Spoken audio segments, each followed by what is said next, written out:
आणि एक महत्त्वाची बातमी, दानापूर सिकंदराबाद एक्सप्रेसमध्ये विनयभंग झाल्याचा नागपूरमधील महिलांनी आरोप केलाय।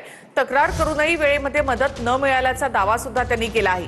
यानंतर नैनी स्थानकामध्ये रेल्वे इंजिन समोर जाऊन रेल रोको आंदोलन देखील करण्यात आले। नागपूरच्या एका कुटुंबातील काही महिलांवर दानापूर सिकंदराबाद एक्सप्रेसमध्ये प्रवासादरम्यान विनयभंग केल्याचा आरोप करण्यात आलाय। मनित महिला देवदर्शन करून उत्तर प्रदेशातल्या वाराणसीतून नागपूरकडे परतत होत्या। महिलांनी तक्रार करूनही पोलिसांनी तात्काळ कारवाई केली नसल्याचं म्हटलं जाते।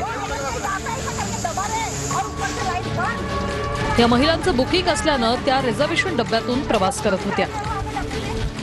मात्र गाडी सुटल्यानंतर डब्यात क्षमतेपेक्षा जास्त गर्दी झाल्याचं त्यांनी सांगितलं।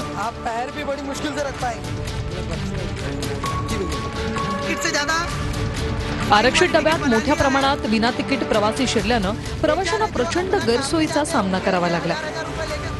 गर्दीचा फायदा घेत काही प्रवाशांनी धक्काबुक्की केली, अश्लील शेरेबाजी केली, तसंच विनयभंग केल्याचा आरोप महिलांनी केलाय। खिड़की से ना हवा आने के लिए जगह है, पूरा पैक है टोटल। एसी नहीं चल रही क्या? अरे सर, एसी की बात नहीं, सर आप स्लीपर है, एसी वाला नहीं है भैया। सर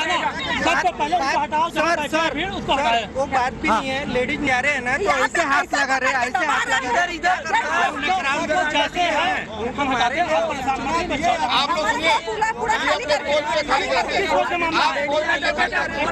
सर एक कोच का ही पूरे कोच का यही हाल है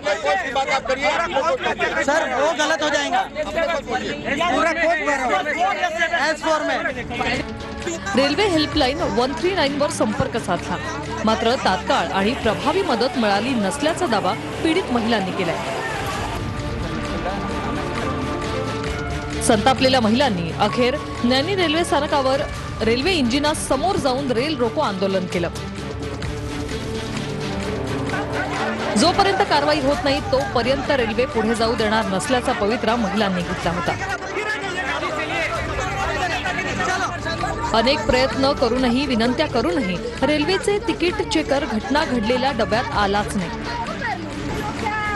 अखेरीस पीडित महिलांना त्याच डब्यातून नागपूरपर्यंतच्या 20 तासाचा प्रवास करावा लागला।